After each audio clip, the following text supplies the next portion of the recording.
Hi everyone, Stepan here. In this video I'm going to show you a game I shouldn't have played.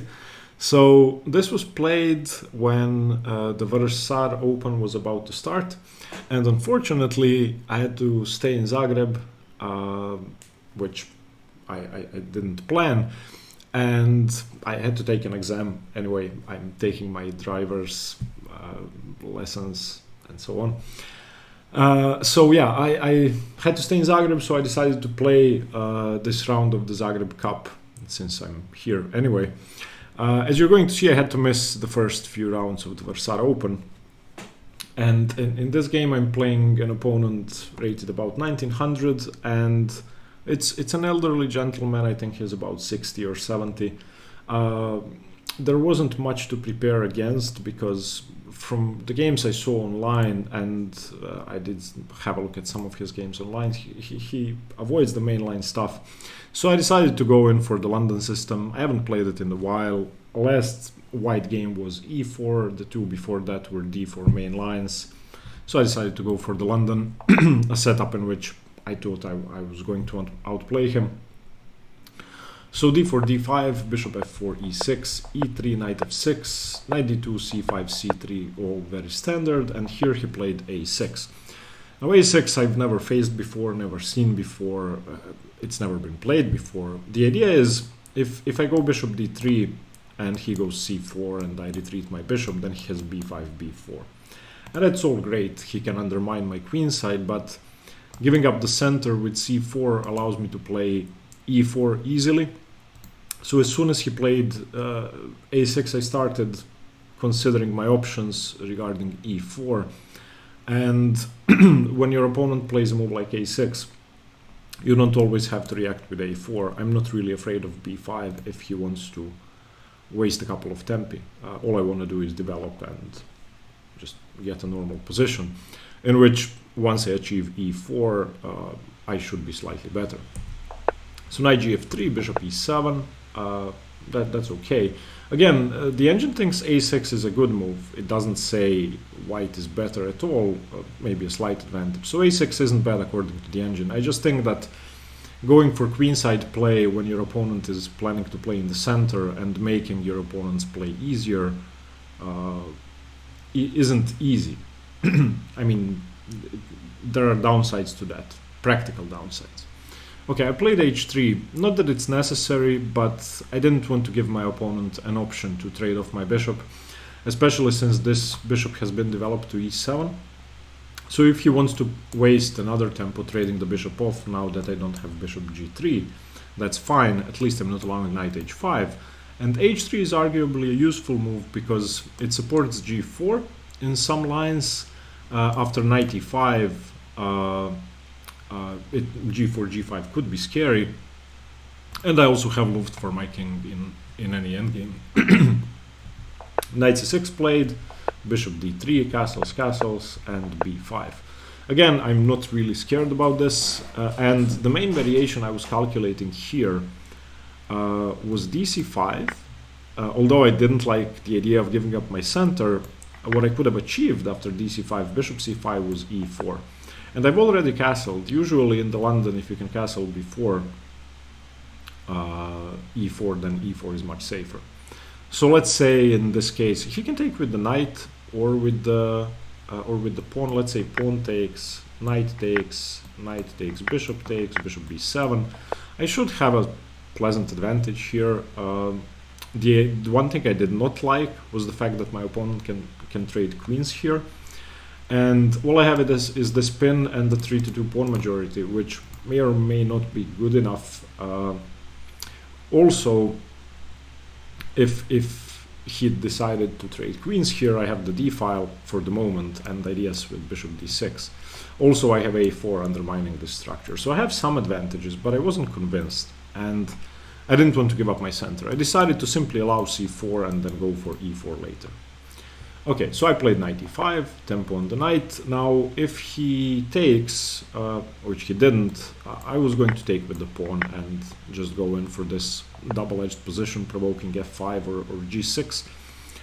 It's harder to play queen f3, queen h3, and also after something like queen h5, g6, I cannot play queen h3, which I would like to do. But it's still pleasant, and I can look forward to undermining moves later on. So I was going to do that, but on knight e5 he didn't take, he played bishop b7, and I played knight f3. h6, now h6 is a bad move. Why is h6 a bad move? Well, it gives up this diagonal. I know that may seem strange, but now it's much easier to get to the h7 square. As soon as he played h6, I started thinking about doing that. I was going to play rook c1, bishop b1, and queen c2. And if I can set this battery up and he's forced to play g6, then of course I can take knight g6 and just win immediately. So h6 is a bad move because it doesn't leave him with the option to go g6 later on. So immediately this diagonal is a target. I took on c6. He took with the bishop, I gained the tempo, he played rook c8, and now I played rook c1. And the idea behind rook c1 is not to challenge the c-file isn't going to be open. It's to give my bishop a square on b1 without blocking in my rook. Now, of course, if he doesn't play c4, then why did he do all of this? So he did play c4. Alternatively, instead of rook c1, I could have played a4, which breaks open this structure. He can play b4 or c4 here, but my rook is going to be active in most cases, and the a6 is going to be weak. If he plays b4, I can play bishop a6. And if he plays c4, now I can retreat to c2, and on b4, again, I wasn't really sure about this position, so I saw something like this, didn't want to allow b3, and ended up not going for this. So I played rook c1, which may be crude, but I think it's a good move. c4, bishop b1, b4 continues the undermining, and now I simply played queen c2.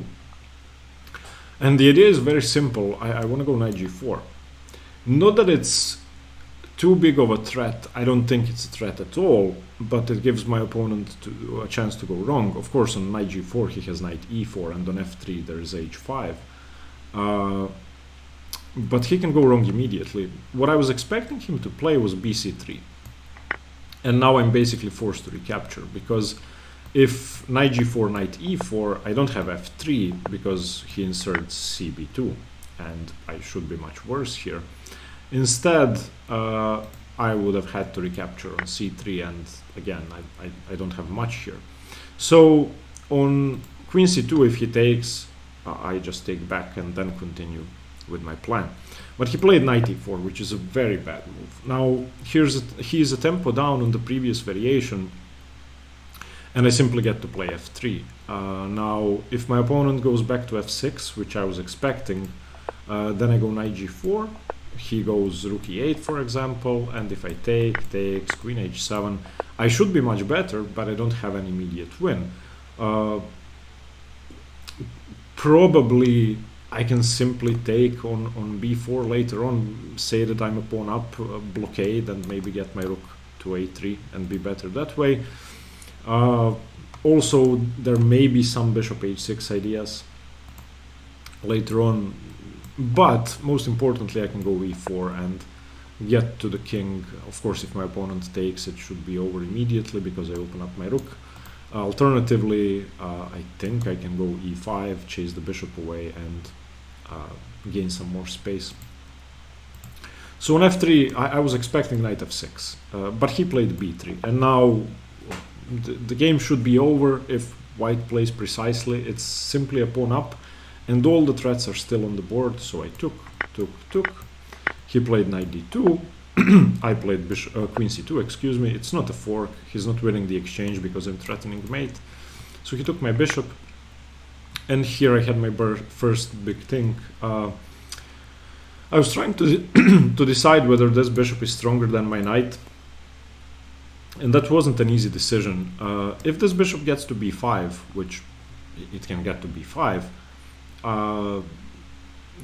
it's a very good bishop pair, and my extra pawn isn't going anywhere. So I thought that if I allow the bishop to stay and defend the a6 pawn, it's going to be much harder to win. So I inserted knight c6. Of course, he doesn't have time for anything.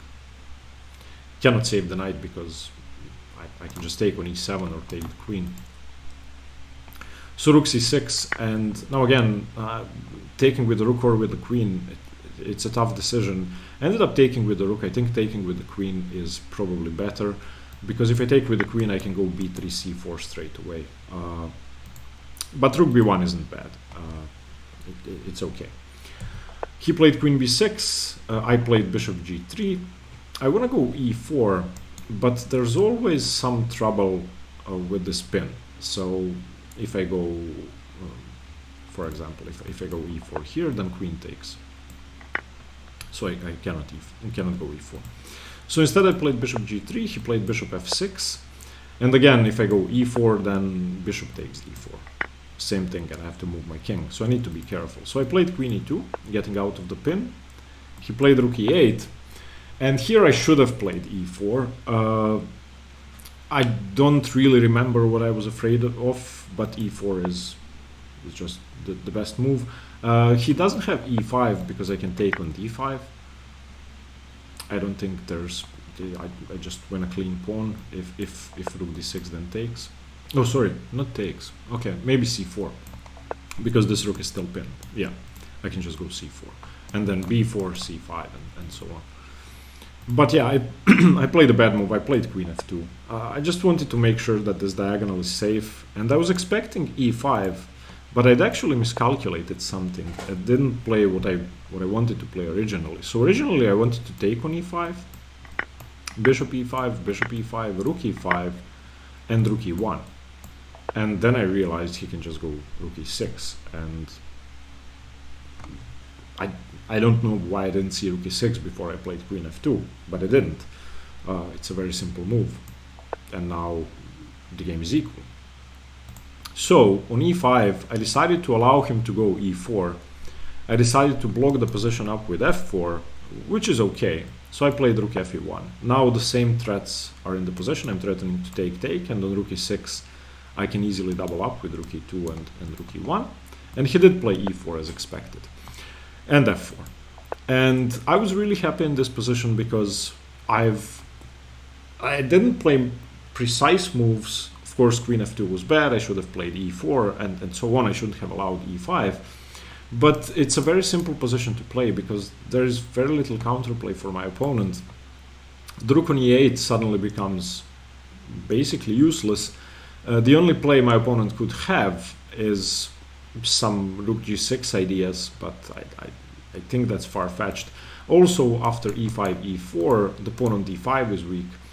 And if I ever manage to undermine with b3, c4, which is my main plan, and the d5 pawn trades off, then e4 is weak. And since my opponent has a dark squared bishop, it's going to have to be defended by a major piece. While queen c2 is a very natural square for my queen, the defending square may not be as natural. So I was happy with this. The engine says white is slightly better. I failed to convert my big advantage, but it's still okay. I'm a pawn up.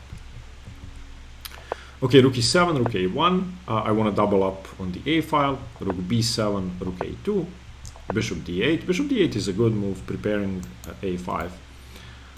Rook e to a1. Rook a7.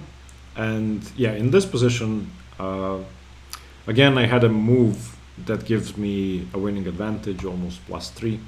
I didn't play it. The winning move was quite simple. It was queen e2, but I actually saw queen e2, but I didn't know what the point would be if he has a5. Well, here's the point. You go b4. And I didn't consider b4 after a5 because of rook c3, and I thought this would be a huge weakness. But after bishop e1, rook d3, rook a5, this pawn is going to march forward, and the rook doesn't really have a useful square to go to. It cannot stay on the a file, and once the rook moves, then I go rook a8. If the rook trades, then I take with the rook, and there's pressure on d5.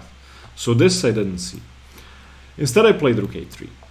White is still better, and the position is okay. My idea was to go eventually queen c2 and rook b3 to infiltrate on the b file, and maybe even go for queen f1 and queen a1, tripling up. a5 played as expected, queen c2.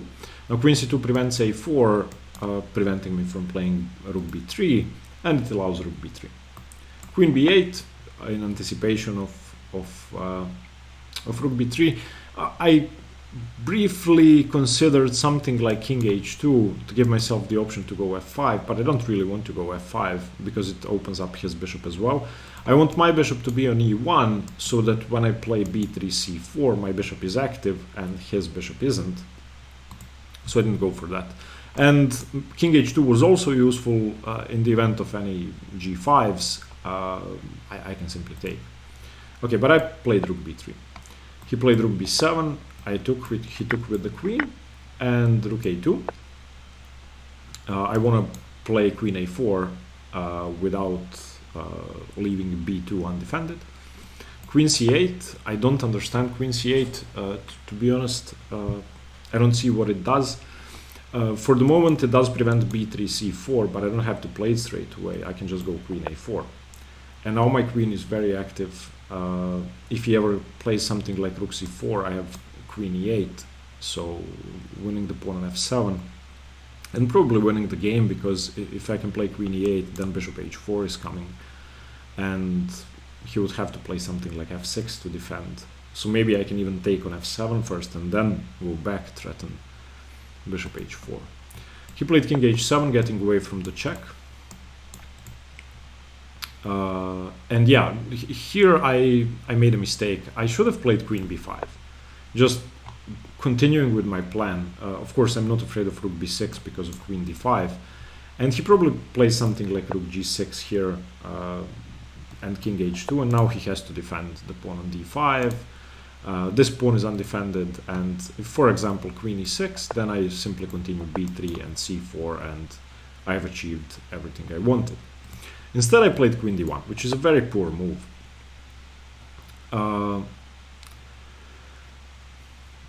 It's very hard to explain why I played queen to d1. I don't exactly remember what my ideas were. I think I was afraid of something on the king side, mainly h5. Now that I look at the position, I don't think I should have been afraid of anything.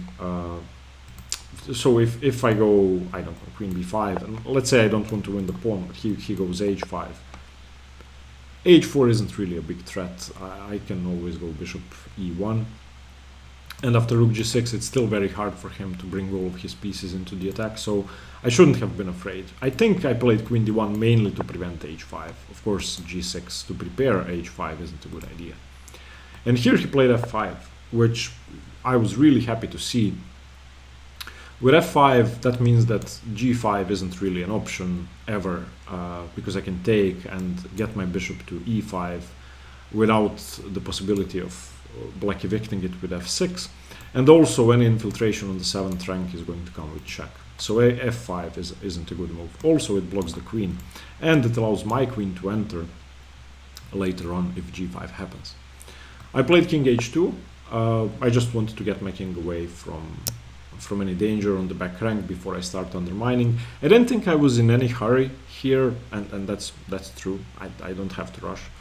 I'm a pawn up and I need to prepare b3, c4. So if I can make my king safer before I do that, I'm going to do that, because I don't see how my opponent can prevent my ideas. He played queen b7. I played bishop e1. He played rook c4, which, yeah, allowed the immediate b3. Instead, I played queen c2 first. Again, I don't know why. I should have played b3 immediately. When I was analyzing this position at home, I just couldn't figure out why I didn't go b3. Obviously, the rook has to move, and after something like rook c6, I cannot go c4, and that's why I wanted to go queen c2. I wanted to go b3, c4, but I can go b4, and on a b4, c b4, this is just a passed pawn that's moving forward. I don't see any counterplay for my opponent. I don't know. This is a huge advantage. But I wanted to prepare c4. So on rook c2 I played queen c. On rook c4 I played queen c2. He went queen b5, and now I just go b3. Now the same thing works. He went rook c8, and in this position I went rook a4. The idea was to prepare c4, and I actually gave him a chance here. There's a move, there's an idea I missed completely. So I want to go c4. If I go c4, the game is over, because the whole structure simply collapses. I have g4 ideas later on if I want to take on e4 with check and so on. Basically, if I go c4, I have a passed pawn that's going to be very quick, and there won't be any defense anymore. So what my opponent should have played is queen f1. I did not see queen f1. Queen f1 threatens my bishop, so I need to do something. I cannot just go c4 here. Although I would briefly consider giving up a piece, but I wouldn't give up the piece in the end. So bishop g3 seems like the only sensible option. And now h5. What do? I always have the f2 square for my bishop. And probably b4 is better than c4 here. I don't know, on b4, rook c4 maybe. And I don't think I have any advantage here. His queen is very active in the middle of my position. Luckily for me, he did not find queen f1. I didn't even consider it. And again, luckily for me, he didn't either. He played bishop e7, and now the game is over. It's just overwhelming. c4. This has to be taken. Otherwise, I can just take on a5. By the way, bishop e7 also undefends the a5 pawn. So dc, bc. The queen went to b8. I took on a5. He played bishop b4, which makes it even easier. Bishop b4, queen b4. I took on f5. He played rook takes c4, and after queen e4, and that's it. It's going to be made in a couple of moves. I think he can give up the queen to save himself or something. He played king g8. I played queen e8, check, king h7, and rook f8 was the final move. Queen f8 is the only way to prevent mate. That there isn't anything else in the position. I'm threatening rook h8, checkmate. If the g-pawn moves, queen f7 is checkmate. So yeah, I didn't play precisely, but I didn't rush. The only time I allowed my opponent complete equality was this opportunity to play queen f1, and that was pretty bad. I mean, queen f1 would have been hard to play against, because it's just in the middle of my position. And I don't have a move like queen f2, which is something I would like to play, because my c3 pawn hangs in the end. So yeah, other than allowing queen f1, it was either a big or a small advantage for me, and then I won. So I'm not entirely happy with this game, but I did manage to convert my advantage. So in the end, it turned out well. Okay, I'm going to start covering the games from the Versailles Open tomorrow, and I hope you like them. Thank you for watching. Let me know what you think. Stay tuned for more chess. Bye bye.